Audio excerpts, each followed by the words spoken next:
Hi all അസ്സലാമു അലൈക്കും. ഇന്ന് നമുക്ക് വീട്ടിൽ തന്നെ സമൂസ ഷീറ്റ് എങ്ങനെ ഉണ്ടാക്കുന്നതെന്ന് നോക്കാം. അപ്പോൾ ഇപ്പോൾ നോമ്പ് കാലമെല്ലാം വരുന്നതല്ല, അപ്പോൾ നമുക്ക് ആവശ്യത്തിനുള്ള സമൂസ ഷീറ്റ് വീട്ടിൽ തന്നെ എങ്ങനെ ഉണ്ടാക്കുന്നതെന്ന് നോക്കാം. അപ്പോൾ ഞാൻ അതിന് വേണ്ടിയിട്ട് 2 കപ്പ് മൈദ എടുത്തിട്ടുണ്ട്. അതൊരു ബൗളിലേക്ക് ഇട്ട് കൊടുക്കുന്നുണ്ട്.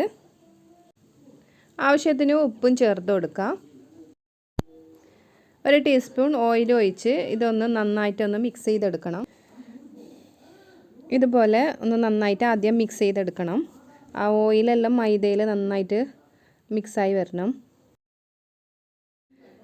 ഇനിയിലേക്ക് ആവശ്യത്തിന് വെള്ളം ഒഴിച്ച് ഇത് നന്നായിട്ട് ചപ്പാത്തിക്ക് കുഴക്കുന്ന പോലെ കുഴച്ചെടുക്കാം. അപ്പോൾ ഇതുപോലെ നന്നായിട്ട് കുഴച്ചെടുത്ത് കഴിഞ്ഞിട്ട് ഇത് ഒരു 15 മിനിറ്റ് റെസ്റ്റ് ചെയ്യാൻ വെക്കാം.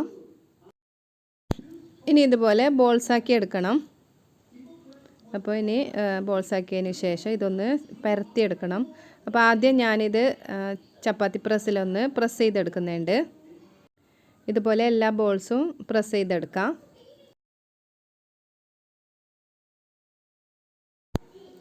അപ്പോൾ ഇതെല്ലാ ബോൾസും പരത്തി കഴിഞ്ഞിട്ടുണ്ട്. ഇനി ഇതിലേക്ക് എണ്ണ തടവി കൊടുക്കണം. നന്നായിട്ടൊന്ന് എണ്ണ തടവി കൊടുക്കുക.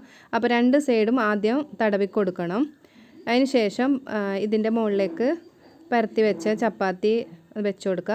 അതിൻ്റെ മുകളിലേക്കും ഇങ്ങനെ ഇതുപോലെ തന്നെ എണ്ണ തടവി കൊടുക്കുക. അപ്പോൾ ഇതുപോലെ എല്ലാം ചെയ്തെടുക്കാം. അപ്പോൾ ഇതെല്ലാം വെച്ച് കൊടുത്തിട്ടുണ്ട്. അപ്പോൾ ഞാൻ 6 ചപ്പാത്തി മുകളിലേക്ക് ഇങ്ങനെ വെച്ച് കൊടുത്തിട്ടുണ്ട്. ഇനി ഇതൊന്ന് ജസ്റ്റ് പ്രസ് ചെയ്തതിന് ശേഷം ഇത് നമ്മൾ ചപ്പാത്തി പരത്തുന്നില്ല, അതുപോലെ പരത്തിയെടുക്കാം. ഇത് തിരിച്ചും മറിച്ചും ഇട്ടിട്ട് ഒന്ന് പരത്തി കൊടുക്കണം.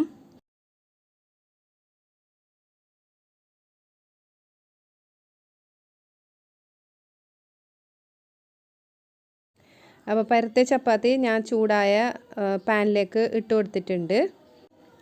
ഇനി ഇട്ട് കൊടുത്ത് ഒന്ന് തിരിച്ചിട്ടതിന് ശേഷം അപ്പോൾ ഒരു ലെയർ ഇങ്ങനെ ഇതുപോലെ ഇളകി വരും. അപ്പോൾ അതൊന്ന് എടുത്ത് മാറ്റാം. അപ്പോൾ നല്ല ചൂടുണ്ട്. അപ്പോൾ ചൂടോടെ തന്നെ ഇത് ഇളക്കി മാറ്റണം. ഇനി ഇതൊന്ന് തിരിച്ചിട്ട് കൊടുക്കാം. അപ്പോൾ ഈ ഭാഗം ഇനി ഈ ലെയർ ഒന്ന് ഇളക്കി കൊടുക്കണം.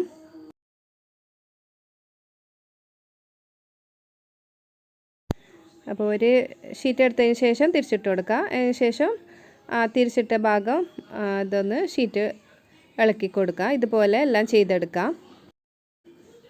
അപ്പോൾ ഇതാ ഷീറ്റെല്ലാം റെഡി ആയിട്ടുണ്ട്. ഇനി സമൂസൻ്റെ അളവിൽ നമുക്കൊന്ന് കട്ട് ചെയ്തെടുക്കണം. അപ്പോൾ സ്ക്വയർ വേണമെങ്കിൽ സ്ക്വയറായിട്ട് കട്ട് ചെയ്തെടുക്കാം, റോളിന് വേണ്ടിയിട്ട്.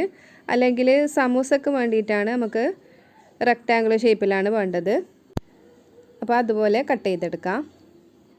അപ്പോൾ നോമ്പിന് വേണ്ടിയിട്ട് നമുക്ക് പുറത്ത് കടയിൽ നിന്നും വാങ്ങേണ്ട ആവശ്യമില്ല. നമ്മൾ ആവശ്യത്തിന് വീട്ടിൽ തന്നെ കുറച്ച് ഉണ്ടാക്കിയാൽ മതി. അപ്പോൾ നല്ല ഫ്രഷ് സമൂസ ഷീറ്റ് കിട്ടും. അപ്പോൾ ചിലവും കുറവാണ്. അപ്പോൾ എല്ലാവരും ട്രൈ ചെയ്ത് നോക്കി ഫീഡ്ബാക്ക് അറിയിക്കാൻ മറക്കണ്ട. വീഡിയോ ഇഷ്ടപ്പെട്ടാൽ ലൈക്ക് ചെയ്യാനും കമൻറ്റ് ചെയ്യാനും ഷെയർ ചെയ്യാനും മറക്കണ്ട. ഇതുവരെ സബ്സ്ക്രൈബ് ചെയ്തിട്ടില്ല എങ്കിൽ സബ്സ്ക്രൈബ് ചെയ്യാൻ മറക്കണ്ട. അപ്പോൾ പുതിയൊരു വീഡിയോ ആയിട്ട് വരുന്നത് വരെ bye, take care, thank U.